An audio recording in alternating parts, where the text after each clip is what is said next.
Hello, I'm Sam. I'm here with Doug. It is Friday, August 16, 2024. And in case you're interested, we rule AI.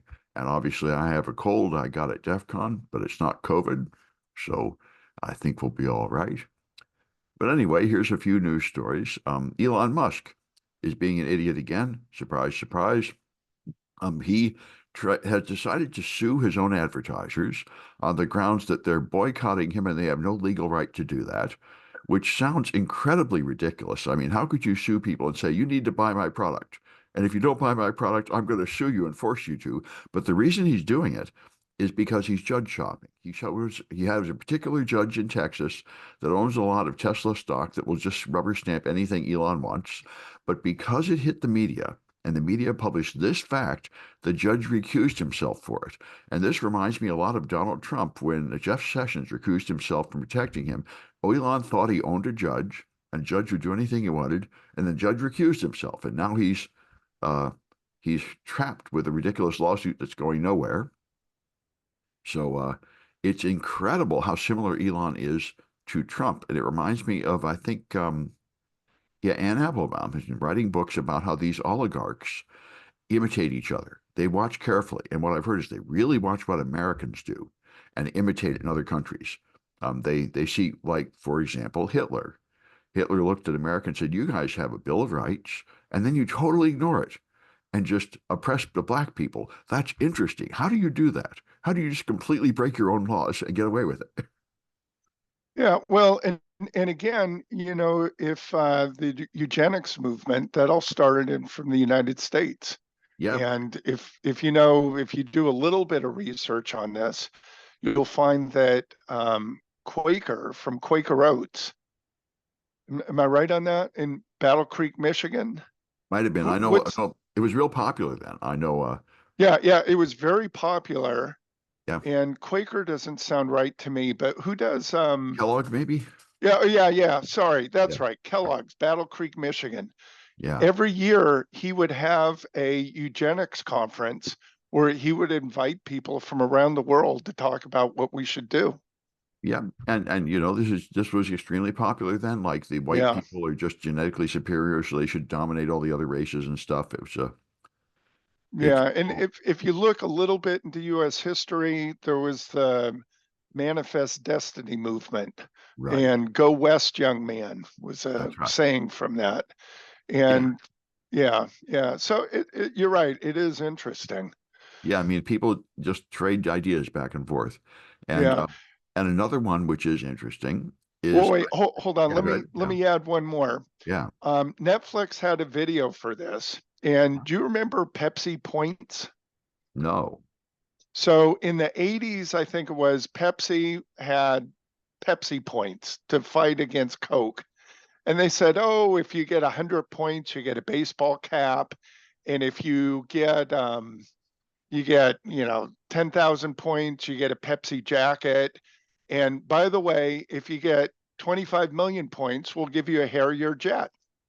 And they had it in the ads on TV, and it was meant to be a spoof where a high school student lands a Harrier jet at his high school.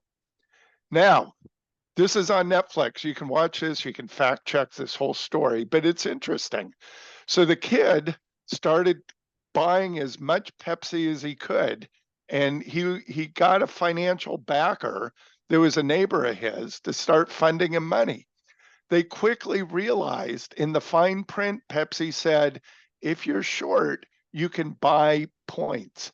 And it turned out you could buy points for less money than buying the actual product. And it turned out if you bought the points for maybe spending two, three, $4 million by buying points, you could get the $60 million, whatever the value of the jet was. You could buy the jet. And that's exactly what they did. And they went to court. And the judge that heard the case is a name that you may remember from that era. It was Kimba Woods. Remember Kimba Woods? no. So she was, I think, going to be appointed to the Supreme Court, and she kind of got shot down. But long story short, She was very favorable to business. And if you looked at the ads, if this would have gone to a jury trial, I suspect that Pepsi would have lost. And the reason is because in the ad, there was no disclaimer saying that Harrier Jet is just an example or is not really available. When they ran the ads in Canada, they added the disclaimer, but they didn't, or they delayed it in the United States. So Pepsi eventually won, and the duo team never received their Harrier jet. Oh, And Kimball Wood's ruling was, well, it's silly to think that one could buy that Pepsi would be giving a Harrier jet. And Sam, drink, don't have anything in your mouth. Her rationale was, well, obviously there are no parking spaces at high schools for Harrier jets in the United States. wow. That's pretty terrible. That was part of her ruling. The other is that the driver of the Harrier jet, when they landed at the high school, if I remember correctly, was not wearing a helmet. Therefore, the commercial was a spoof. Well, that makes just a little more sense. But boy, I don't know. I was actually working on the restitution for the Sprint Friends and Family plan. And Yeah. that was then because Sprint had a deal where you could sign up your friends and family and they could Yep. sign up other people. It was a pyramid scheme and they didn't limit how far it would grow. So it did grow to where they owed people tons and tons of free service and they tried to not pay. And the judge said, no, you have to pay. And we had like 30 or 60,000 Sprint calling cards worth $50, and we were sending them off to all these people as part of the lawsuit restitution. They had to actually pay up. Well, this isn't interesting. This isn't the first time that Pepsi got in trouble with something like that. Not in the United States, but I believe it was in the Philippines in the 80s. They were giving secret codes or numbers under bottle caps. So you take the bottle cap off and you'd win. And when they did the printing, they did 1,000 winning numbers of something like $1 million or $10 million, some outrageous fee like that, or maybe it was 1,000 that would have bankrupted Pepsi. And so people in the Philippines who are into a little bit more numerology felt that they should win, and they firebombed Pepsi bottling plants. They really took it out on Pepsi. Yeah, well, I think it might be the Philippines. I know some of these other nations lost like Yeah. half of their entire GDP from pyramid schemes when they first hit there. There's some nations where these sort of scams that were known in America hit and nobody knew about them. So they all just fell for it. Yeah, well, this wasn't a scam. What this was they accidentally produced the same number 1,000 or 10,000 times. And so you had 10,000 people thinking that they all won $1 million. Yeah, well, that's the thing. And if you promise it, then Yeah, it's just like Sprint. They promised it, but they yeah, yeah, couldn't deliver. And it was an accident. But if you're the recipient and you think you won the California lottery of $60 million, yeah. yeah, yeah. Anyway, wait, what's your next story? So Well, interesting about business here. So Kimba yeah. Woods was the one with Pepsi, and the reason she ruled in favor of Pepsi, to kind of bring this full circle, is that she was definitely pro-business. Yeah, I guess that's true. And Musk has found a similar judge in Yep, Texas, but yep, he said some limit to how much public embarrassment he put up with, which even the Supreme Court is showing the signs that there's some limit of abuse of the system where it's beginning to bother them. The Supreme Court judges are beginning to go around and say, "Stop picking on us. You're degrading the trust in the court. Just let us take bribes." And make outrageous rulings and just make up stuff that is absolutely not in the law without complaining. That's their current position. But they are yeah, noticing the problem when you're down to like 20% of people believe in the Supreme Court, that's a bad thing. yeah, yeah. All Anyway, right, so what's your yeah, next story? What's well, up next for the you? other one is X. Musk had Elon Musk had Trump on to his triumphant return to announce things, and Twitter crashed again and couldn't broadcast the audio for 40 minutes. And he said it was a DDoS attack. And in case anybody had any thought that that might be true. The Washington Post went and talked to a lot of engineers and previous workers at Twitter, and they said this is garbage. There was no DDoS attack. That is not what happened. If that had happened, the rest of Twitter would have gone down too, not just that That's one right. function. So, he's learned from Trump something I would never have believed. You can just lie and about something that is obviously immediately false and just keep repeating it, and a lot of people will just believe it. And again, I think this is something Hitler did. It's um, it's amazing. Just like another thing Musk does that Trump does is he just doesn't pay people he owes money to. He just says, "Well, sue me." And Yeah. so he just Yeah. doesn't pay for services he gets. He doesn't pay his employees what he promises them. He doesn't pay. He decided he doesn't like the result of a lawsuit, so he doesn't pay the lawyers. It's kind of unbelievable, but I guess this is the way nobility has always been. You're a commoner. I will just trample you down. Yeah. Yeah. Anyway, Yeah. Yeah. Interesting, huh? yeah, and That these that people remain does. heroes to a lot of people. They look up to them. Poor people often look up to these people and think they're wonderful, no matter what they do somehow. There's an interesting psychology situation there that I don't really know what the name of it is. It's a belief system. Yeah, I remember when I was a little kid, I saw the Shirley Temple movies with this little girl going to like this, what we now call a billionaire's house with all this luxury. And I said, I heard these things were popular in like the 20s in America, or 30s, when people were desperately poor. And I asked my Right. parents, why would people want to watch a movie like that when they're dying and miserable? And why didn't they hate the billionaires? And they didn't. This is the thing the French don't understand about Americans. We all think we're going to be millionaires tomorrow, and we want the millionaires to have more. Whereas in French, they have the much more logical conclusion that, we should take the money from the millionaires. Well, there's a subset of society that believes that.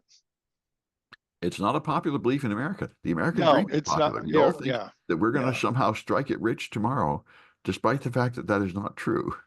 Yeah. Yeah. Anyway, so what have you got? Yeah. Anyway, so this is an interesting court case, and it has to do with a EULA or a user agreement.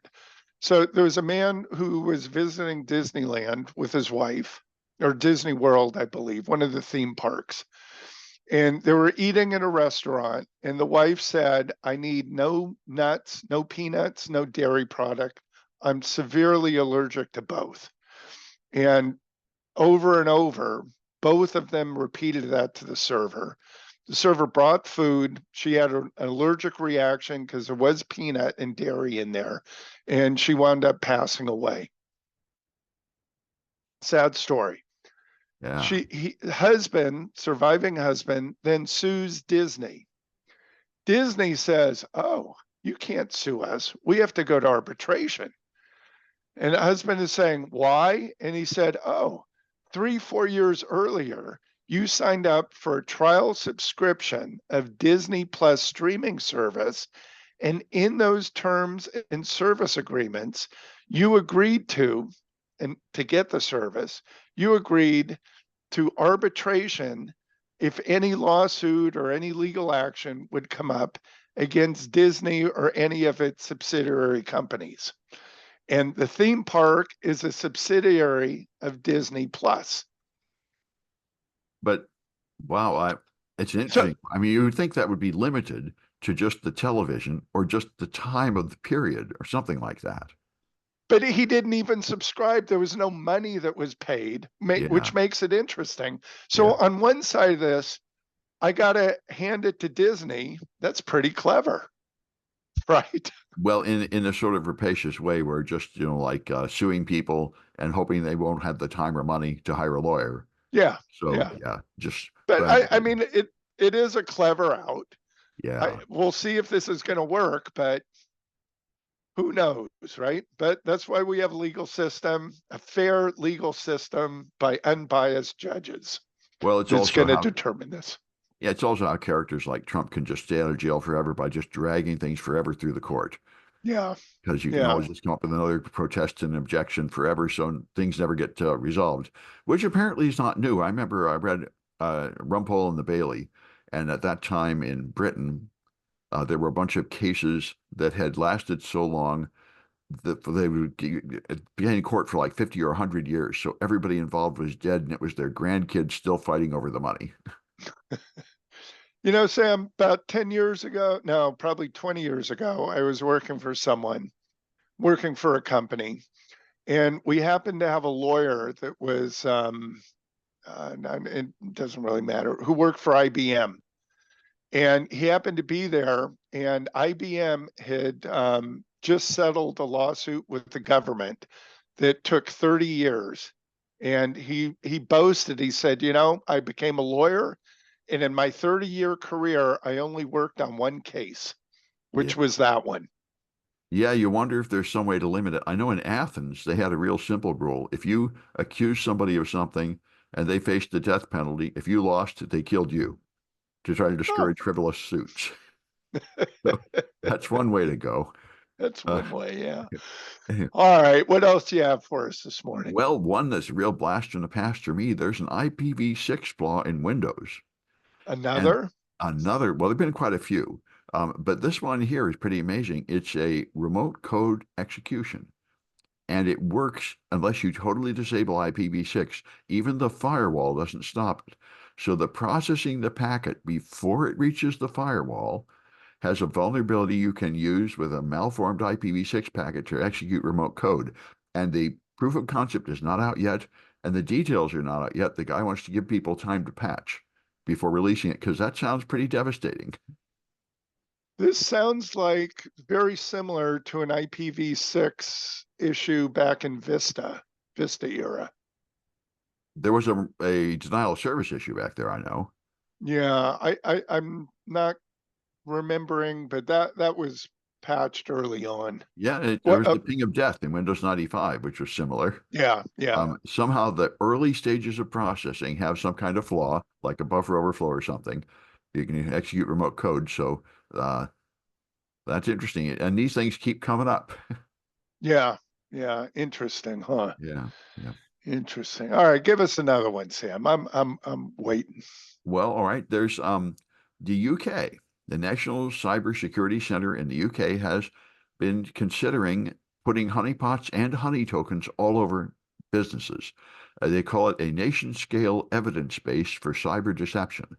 And you know, honey tokens are fake email addresses and URLs that you put in your data so that when your data gets stolen and people start trying to send them spam or something, you'll know your data was stolen. I've been advocating these for years. Everybody should be using them. And honeypots are just a bigger version of the same thing. Special machines you add to your network that are just look like they have useful data and have detection. So you'll know when they've been stepped on. In fact, they have three categories of these things. Tripwires are systems designed to detect a threat actor that interacts with them, like honey tokens. Honeypots, designed to allow a threat actor to interact with them so you learn their techniques. And breadcrumbs are digital artifacts distributed in a system that entice a threat actor to interact with these other things. So those are the sort of sweet things that look like a database full of credit card numbers or something. So we'll see if the nation of Britain does this. Um, it might be quite valuable. The one thing that occurs to me, though, is usually what happens when something achieves wide deployment, then people notice the patterns. Like I consult for a company Yeah, and they send you these fake email messages to cap phishing, and in fact, there are certain patterns of those that are repeatable. So if you were to use honey tokens or honeypots, you have to be very careful not to make them easy to spot. Anyway, we'll see if that yeah, becomes popular. I certainly endorse the general idea. It's a very good idea. It is ridiculous that most companies never know they've been hacked. You should make it so you can tell if you've been hacked. yeah, yeah. You know, one of the earliest uses of using a honeypot honey net goes back to Clifford Stoll. Are you familiar with Clifford Stoll? I think I've it's heard the name. the I forget. Was he the well from one of those really early services? no. So Clifford Stoll was an astronomer. He was up at Lawrence Berkeley National Lab, and in the mid 1980s, he was reviewing computer records, and I think it was mainframe, maybe not, but I'm not sure of that. And he noticed there was a 50-cent discrepancy in the billing of the different departments. And so, kind of, I'm not going to go into full detail, but he went to his boss and he said, look, there's a 50-cent error here. And his boss said, don't worry about it. It's not a big deal. And he said, no, no, no, no. It should be exact to the penny. There shouldn't be a discrepancy at all. So he calls the FBI and he says, I'd like to report a computer crime. And the FBI says, what? Computer crime. He's FBI said, well, how much was stolen? He said, 50 cents. So the FBI kind of hung up on him. Anyway, long story short, he built a honey net. This is dial-up modem days. Found out it was East Germany in the time before the wall, with East Germany before the wall came down. And there were East Germans that were connecting in through dial-up networks. He used a bunch of printers because you couldn't do log files at the time with modems. Kind of, anyway, he was the one that unraveled all this. And the reason I bring it up is I share this with my students. There's a Nova, PBS Nova episode that's called The KGB, The Computer, and Me, that's available on YouTube if you're interested. It's actually, the video quality isn't that good, but the story is very good. And they go into great detail in how Clifford went around and the thought process of developing a honey net and the whole bit. So Yes, I'm just sharing that with you. sure, sure. I think I read the book. Yeah, the cuckoo's net, Yeah, cuckoo's, yeah, something egg. like that. Yeah, yeah, yeah. So it was a good one. Have All right. another one for us. Sure. Uh, one. Well, no, I only got one more. Then I guess we'll go to you. It's the one I gave the title. Okay. I've been saying this for a long time, but if somebody more knowledgeable is finally saying it, AI is not an existential threat. We are not going to have AGI. We are not going to have intelligent machines taking us over. The new research from uh,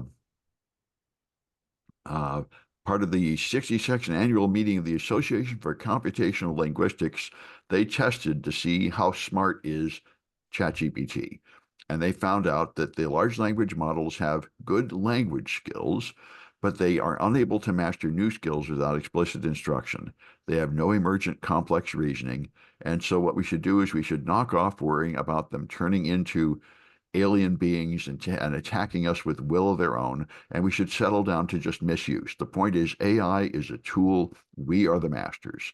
The danger of AI is that humans will use them to do bad things. It is not that they are going to become intelligent and attack us back, contrary to the universal religion of Silicon Valley that AGI is right around the corner.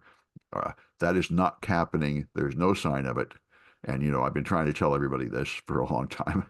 Yeah, yeah, We need yeah, the real threat so that people will use it to make spam or attack people in various ways or spread tools like faulty facial recognition that are racially biased. Those are the risks, not that it's going to get smart and develop a will of its own. So I'm glad to see somebody more authoritative than me come up with they did something like test it like 100 different ways to see if it can do this and that reasoning, which reminds me of people that argue like whether dogs can reason or dolphins or something, and they give them sort of tests and try to understand the limits of their cognition.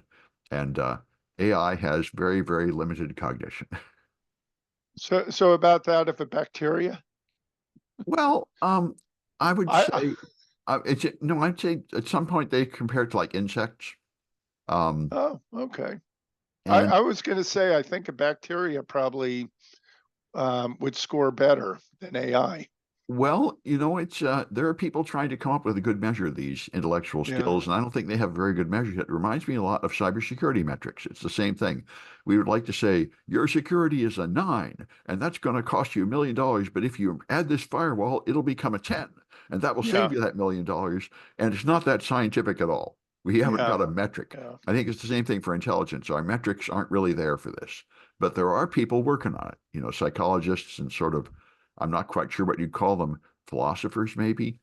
They're people that try to define what is intelligence and how do you measure it. And therefore, are humans twice as smart as dogs or 10% smarter than dogs or what? yeah, yeah. I Anyway, got it. I yeah. got it. Yeah. So here's the last one for me. California finally legislative committee has approved a deep fake bill. And the deep fake bill is where you're plastering somebody else's face on somebody's porn image, put it bluntly. I thought we already had a revenge porn bill. That's a revenge porn bill. Oh, And that's real pictures. Oh, not those fake. are real pictures. Okay. But is I did a little bit of research and on that, it was Hunter Moore and Charlotte Law. And if you look on Netflix, there's a video, I think a 1 hour or 2 hour video series on Hunter Moore and Charlotte Law and the battle that they had to make revenge porn illegal. I'm not sure if it's only California or if it's nationwide. Sam, do you know? No, I I don't. Yeah, I'd have to look that up. But definitely it's in California. I believe Hunter Moore is still in prison for his revenge porn site. And just kind of quickly, Charlotte's daughter took some pictures of herself in the bathroom, didn't know how to transfer from her phone to her computer. This was not for a boyfriend. It was not made for public consumption or anyone else other than her. Hunter Moore had a friend who was able to break into Gmail accounts, stole the pictures, posted it up on the website, his revenge porn website. I think it was called Is Anyone Awake or Is Anyone There? And her daughter found out about it, and it was trying to get law enforcement legal system to take action against him. There were no laws against it. So Charlotte eventually, and by the way, this was ruining the lives of not only her daughter, but also hundreds of other women and who lost their jobs. There was a kindergarten teacher who lost her job, and there were others. And, not only is it an embarrassment, but it's loss of income, loss of professional status. So it should be covered by like libel and slander or something like that, but maybe not. No, because Defamation, something like that, you know. yeah, I think it's not because it's ownership of the pictures. Yeah, and the picture So, itself is not an assertion that you did something bad or anything. So, yeah. yeah, so if you make a video of me in a private situation, Yeah. or if I make a video myself in a take pictures, video, and I give it to you, I gift it to you, you now have ownership of that. Yeah, I remember there was another case where like a 13-year-old took pictures of herself and published them, and so she was prosecuted as both the victim and the perpetrator of child porn. Yeah. So in Yeah. the legal situation gets really messed up. Well, yeah. And the reason is both of those conditions are true in the legal system. That's the problem. Yep. Yeah. Yeah. Yeah. Yeah. That's why Yeah. they're supposed to have prosecutorial discretion, where they don't prosecute cases that are ridiculous, even though they might break the letter of the law. Yeah. Yeah. So anyway, now we have one on deep fake, and we'll see where this bill is going to go, but it's definitely needed. And all of this stuff is extremely difficult in America because of the First Amendment. Yeah. And Yeah. that's the thing. You do not have an absolute right to all forms of free speech. There are some things you're not allowed to say and do, but very few. And it's very difficult to pass a law, and you have to, you know, people can get away with almost anything in America because of the First Amendment. Yeah, and what I kind of see is going to be a little bit challenging with this is in America, we have the right to make satire of public officials Yeah, and people in the media. And so, where is this going to come between art and satire? right. And I think it's going to come down to that famous line that I think it was Justice Warren said, I know porn when I see it, Yeah. but I don't know how to Well, describe it. that's right. Obscenity. I know it when I Obscenity, see it, yeah. which is not a good enough legal criterion. Right, because your definition Right. is, yeah, not the same as mine. I remember the guy, Larry Flynn, right, that made Hustler, became the real advocate of trying to say, push the limits and legally do the battles to say when you have the right to put up something pornographic. So, Yeah. and And, this is Project yeah. 2025. One of Trump's plans is to ban pornography. And this is that's not a thing that sounds kind of good superficially in like a church, but in practice would be very, very hard to do in America. Well, is Trump also adding to that? Let's see, in pornography and pedophiles, Well, that they haven't talked about that lately, but that's another big one. I remember the about 10 years ago, the Prime Minister of Australia said, I'm going to put up a firewall that will get rid of all the pornography on the internet and all the illegal content and all the viruses. And all the technical people said, dude, there's nothing you can buy that will do that. And he said, you can do it, you can do it. And they spent years and millions of dollars trying to do that, of course, until they learned there's no way to do that. Well, the way to do it is to cut the cord. Yeah, unless you turn off the internet entirely, there's no way to filter. It would be nice to think you could somehow just filter Yeah. the bad stuff and have only the good stuff, but we're nowhere near that. Yeah, we're not even close. Anyway, there's a bill that's coming up in California, and it'll be interesting to see if this eventually spreads nationwide. Yeah. Well, that's why California's often, and the states are the laboratories of democracy. Yeah, Everyone else watches to see what will really happen and see whether this is really a good idea. yeah, yeah, yeah.